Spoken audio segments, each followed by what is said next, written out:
What is going on, everyone? We are live. Welcome to the SB Fantasy Football Podcast with your pals Alan and Rapid Dave. I'm Alan. I'm RD. What up?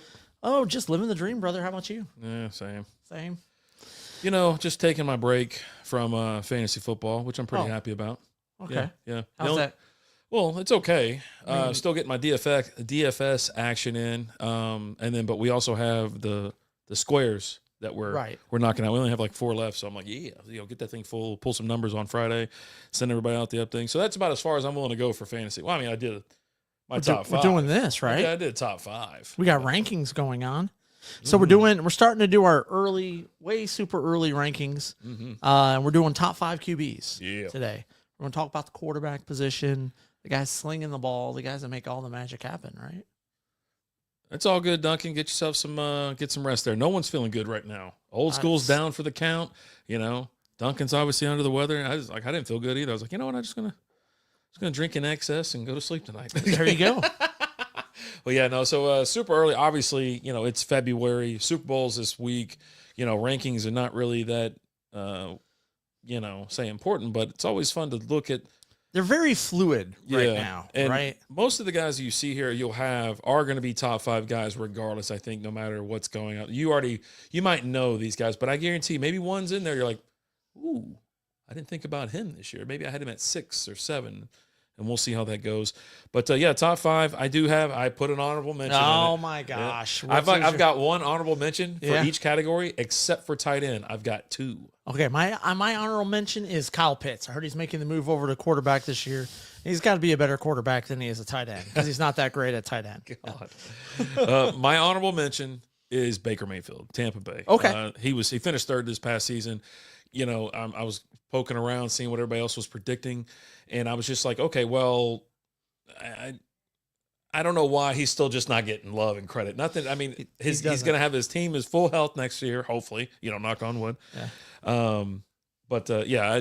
Baker Mayfield for sure. I mean, and I got him at the honorable mention, but he could very well. So be he's your number 5-1. 6 hole. He's number 6 hole right now. All right, Duncan said, "Okay, bye. I hate both the Chiefs and the Eagles, but sadly the Eagles." All right. So who do you got at 5? Number 5, I have Jalen Hurts, Philadelphia Eagles quarterback, play a man. Okay, I do not have him on my list this year. Okay. He finished 9th this past season. Yeah. Didn't look that good. You know, he had some injuries as well. That was another thing, and they pretty much had the division. They went away from the pass a lot this year too. Yeah, with Saquon. Right? With Saquon there, they're going more towards the run. I mean, when you get Saquon Barkley, you're going to give the man the ball, right? Mm-hmm. So yeah, and I don't know what's going to happen there. Like if they don't win, I think you can see some big changes there. You think so? I think so. This is their second quarterback in 3 years because they faced them. What did I say? Quarterback or Super Bowl? You said quarterback. Oh, Super Bowl. Their second quarterback or Super Bowl in 3 years. Right. Because they played the Chiefs 2 years ago, right? Yeah. Okay, good. So, I mean, I don't know. I don't think there's teams that are like can't even make it into the playoffs or proceed through the playoffs. And you're talking about they're going to dismantle this team or make some big changes. Well, I still hold to the fact that I think you're probably going to see A.J. Brown gone. You don't think they're just going to chalk it up to, look, they got the game fixed, Mahomes and, the cheats. They should already be in on that, right? You know what I mean? But that's what I'm saying. Like, they're like, okay, cool. We know what's going to happen in our year. Maybe next time. So big thing. So A.J. Brown's gone? I think so. Wow. Him and Jalen Hurts they don't get along, right? They had to address it. I don't know what kind of narrative you're pushing out there. I'm not pushing anything. You're pushing it out there. I'm reading the headlines of the world is what I'm reading. And I'm just saying. I just think there's a little bit of trouble there. You could see, I could see Sirianni being gone, honestly. Like if they get blown out, they go out there and they get blown out. He's won 2 NFC championships in a couple years. There's a couple little tidbits of like coaching for him, like in the winning column or something like that, or something else. But yeah, he's not gone. But also factor in the fact that him and Jalen Hurts don't get along either, though. So no one gets along with Jalen Hurts. Is that what you're telling me? I'm just saying. Is that what you're saying? I'm just saying. He does look like a very guy. He just doesn't care about nothing. Just kind of chills, whatever. I haven't seen him like emotional or anything like that on the sideline. He just kind of level, even chill. Yeah, chill guy. What's wrong with being a chill guy? Not a damn apparently thing. Things. I don't think so. Number 5, I got a guy who's gotten better each of the last 3 years. Jared Goff, I got at number 5. Okay. 3 years ago, he was number 10. He was number 7 2 years ago. This year, he finished number 6 QB. The whole offense is there. I think there's one offensive lineman that is a free agent, and I expect them to either re-sign him or bring somebody in equally as good. But all the tools are there. Montgomery's back. Gibbs is back. St. Brown, Jameson Williams, Sam Laporta. You're bringing in Chad Morton is going to be the new offensive coordinator. He was a passing game coordinator for the Broncos this last year, maybe last 2 years. But he also has history with Detroit. 3 or 4 years ago, he was in that Detroit offense as one of the coaches there. So I expect him to come in. I don't think they're going to miss a beat at all. And just look for Goff just to continue the trend that he's had every year since he's been with Detroit. His numbers have gotten progressively better every single year. Okay. Who do you got for number 4? Number 4, I got Baker. Okay. I'm gonna be the one to give that man the respect that is due. You got to. Because he deserves it, right? Mike Evans is back. McMillan really stepped up this year, right? After Godwin goes down, Bucky Irvin, Rasheed White. Now it's crazy. This is going to be the 8th year in a row that Baker will have a different offensive coordinator. Yeah. Because their offensive coordinator just went to Jacksonville to be the head coach over there and failed miserably, probably because he can't say Duval right. So weird. So weird. But it's just Baker. I don't know, man. He's Baker. Yeah. He's going to sling the ball, right? He likes to throw it, right? And he's got great receivers, and it's going to Evans or whoever, and you can't guard him anyways. No, you can't guard him, And then and they do have a good run game. Obviously, they have 2 good running backs, but yeah, and who can both catch the ball in the backfield too, right? But they'll be on the one, and they're like, "No, I'm throwing a touchdown." Yeah. And so he's not the guy that's gonna. He's not the Josh Allen that's gonna rush, take touchdowns away from Saquon or your running back. Well, he will run a few in on you though. But he's gonna throw it more times than not. He might even throw it to Bucky or throw it to Rashad. He'll definitely throw it in more times than not, but yeah, he'll get you. He'll probably get you about 4 touchdowns rushing on the season. Touchdown machine. All right, who you got at 4? Oh, I don't know. Jaden Daniels, Mr. Washington. No rookie slump or sophomore slump, huh? Nah, why not? He finished 6th this past year. He looked great in the playoffs. Yeah, I mean, obviously they will challenge Philly for the NFC East. They'll go to the playoffs again. I don't have a doubt about that because we've talked about it several times. Like the NFC is just kind of and you've got a steady hand on the team there. Got a good with coach, Dan Quinn, right? Yeah, good coach. So I got the kid. I expect him to come back and so if I got him there, Scary Terry's gonna be really high. I like Scary Terry. I do too. I do. Who do you got at 3? 3, Joe Burrow. Yeah. Last year finished 2nd.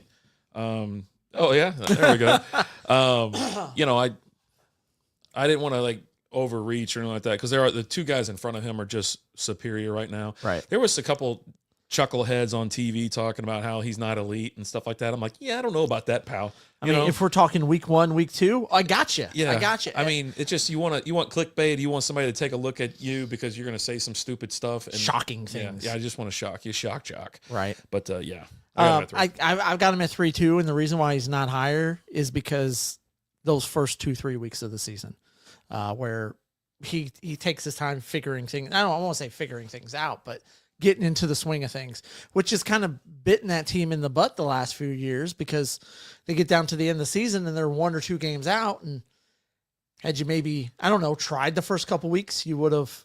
Not to say that they're not trying, but yeah, you beat New England, you're in, and you're causing problems. But yeah, I mean, so his thing is, I guess, is he comes, but he gets hurt and then screws around in training camp. They don't want to push him toward, or right. then he strain his calf or something again. So he starts injured, whatever. But anyways, they got clicking. But you're right. It's win another game or 2, and he could be top. He could be number 1. But and they got to do something with that offensive line. Yeah, they really need they need to protect the guy. Mm-hmm. I swear he gets hit almost half the time he drops back. I really do. Mm-hmm. Not always sacked, but just someone gets hands on him. Yeah. Right. Yeah. Slapped at, knocked down, rushed, whatever. If you put Joe Burrow behind say that Detroit or that Philadelphia offensive line, it'd be scary what he could do if he actually had some time to throw the football. He probably wouldn't know what to do. He'd probably freak out, So what's up with all this time? right? You know, I got to just throw it. I'm going to throw it in the dirt. So, Number 2, I got Lamar. yeah. Yeah, number 2. Our top two has got to be So it's got to be Lamar and it's got to be Josh Allen, right? Yeah. Yeah. I'd love for Lamar to be number 1. I think he could be number 1. Just to see, we'll see how it goes this year. I want to see the. We already know who they're playing. Each team are playing, right? But you don't know the schedule. Also, with Allen playing in the AFC East, I mean, it's a cakewalk, right? He gets to do whatever he wants against those teams. Lamar, a little bit different. Now, Brown sucked this year, but between the Bengals and the Steelers, that caused a little bit of problem for him. But I want to see the actual schedule of the out of conference teams, how they line up and stuff like that. Because I'll tell you what, if it makes a difference, Lamar could slide into my number 1 spot by the time the season starts. Okay. Because depending on who he's playing, I did notice that, obviously Allen has got some good matchups and also some potential shootouts. They got kind of a tough schedule. So once I see both schedules, there could be a shift there. But I mean, Josh Allen, he's been ranked number 1 the last 5 years, I think. Something like that. Something insane. And I think part of that, what sets the two of them apart, is also the rushing as well, where they're going to get you a ton of passing yards, but they're also going to get you a lot of rushing yards and rushing touchdowns. Both of them do it, and that's the other thing when we talk about getting closer to the goal line and things like that. They'll run a quarterback sneak with Josh Allen, 3 times in a row. They're not good at doing it in playoffs to get a first down, but they'll do it. Diversify that. They'll take the hand 4th and 1 profile a little bit and stop running the same play. Yeah. But he'll steal touchdowns from James Cook. You know what I mean? Yeah, So that's kind of the way it was this year. And you look at what Josh Allen did this year, where the biggest criticism on him the past few years was he just turns the ball over too much. He cut his turnovers way down this last year, especially in the red zone. A lot of fumbling, a lot of picks, a lot of ill-advised throws. And he really you could tell he worked on that in the offseason and wasn't trying to squeeze the ball in as much. But also he used his whole complement of receivers as well, where it was to the point where you didn't really you were taking a guess as to who was going to hit that week as far as a receiver was concerned, right? Yeah. Was it going to be Amari? Was it going to be Shakir? Was it going to be Coleman? Was it going to be, maybe Dalton Kincaid is going to catch some passes? Maybe James Cook is going to be the big guy out of the backfield. Heck, you had a few games where it was Ray Davis, right? You just didn't know who it was going to be. So I think that really helped him out not having that legit number 1 receiver. Yeah. He definitely needs some help out there. Yeah. I think if you get him some more help, obviously not with the run game, they're fine. I would look for needs a wide receiver 1. I would look for them to possibly draft it. This is a big wide receiver draft as well. So I would look for them to draft a wide receiver there in that first round. Or maybe they go out there and they make a move for Cooper Kupp. The Rams have said that they're trading Cooper Kupp this offseason. Where is he going to end up? How effective is he going to be? I think part of that depends on what team you put him on and what his role is. There's talks that, hey, he could possibly get traded to Detroit. That's kind of the front runner right now. He goes to Detroit and he's the number 3 guy there, right? You don't have as much pressure on him. He's number 2 guy now, right? Huh? Yeah, he's number 2 He's guy number right 2. Now. Yeah. Number 2, but it used to be number 1. I mean, what used to be is doesn't matter anymore. Yeah, Puka's number 1 out there. Yeah. But you put him on a team like that where he's the number 3 guy, where you have to worry about Amon-Ra and you have to worry about J-Mo going deep, and then you can let Cooper just kind of work and do his thing, right? If he ends up somewhere, say a Buffalo, I think Buffalo would be a good landing spot for him as well. Now he hasn't played a ton in the cold, but I think he'd be fine. A little chilly up that way. A little chilly, and you're outdoors. Yeah. But yeah, you know what? I hate that. I don't hate this for Lamar, but even though he decided to just take off running towards the second half of the season and also in the playoffs, with Derrick Henry, coming over, he's like, well, I don't have to run as much. I don't need all those touchdowns and stuff like that. So that little shift, yeah, they were better overall. It's better for them. But I mean, in fantasy standpoint, those have been Lamar's yards and Lamar's touchdowns. So that's how he would challenge. But yeah, we'll take a look at the schedule when it comes out, and obviously we're going to do our rankings, a little bit more towards the summer, and then we'll give a refresh on the rankings because they'll have injuries and things like that.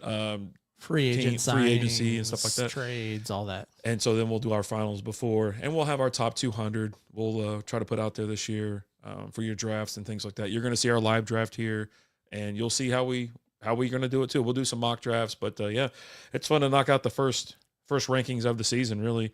And a couple shockers in there, but nothing too insane. I mean, but the top 3, they're going to be the top 3, I think. I mean, you might have obviously Baker finished 3rd this year, but my final top 3 will be a variation of those 3 dudes. Oh yeah, for sure, for sure. It definitely. I don't see that changing much, unless you see some big changes on those teams, right? Which I don't see big changes on those teams. The team that I think you can see the most change would probably be like a Tampa Bay, but I don't see a lot of changes with Cincinnati. I don't see a lot of changes with Baltimore, Buffalo, or Detroit. Those are the top 5 guys that I have. The only team I could see some big changes would be Tampa Bay, and that's a lot of that has to do with their top receivers are just getting older, and so you have to start kind of making some decisions. I think they got some decisions to make with Godwin, with him coming off of a big injury, getting paid a decent amount. Do they want to keep him, especially with the emergence of McMillan this last year, and then depending on what they can pull this offseason, who can they pick up, trade for, sign, draft, whatever. Yeah, so absolutely. There you go. But yeah, there's our top 5 QBs. Who are your way too early top 5 QB rankings? Tell us who's there and who are we missing? Who are you like, oh my gosh, I cannot believe you guys did not say Kirk Cousins. And I get it, but we didn't. So, but hey guys, thank you so much for watching. We appreciate you guys. As always, I'm Alan. I'm RD. Talk to you later. Deuces. Oh, I guess I need to move that, huh? There we go.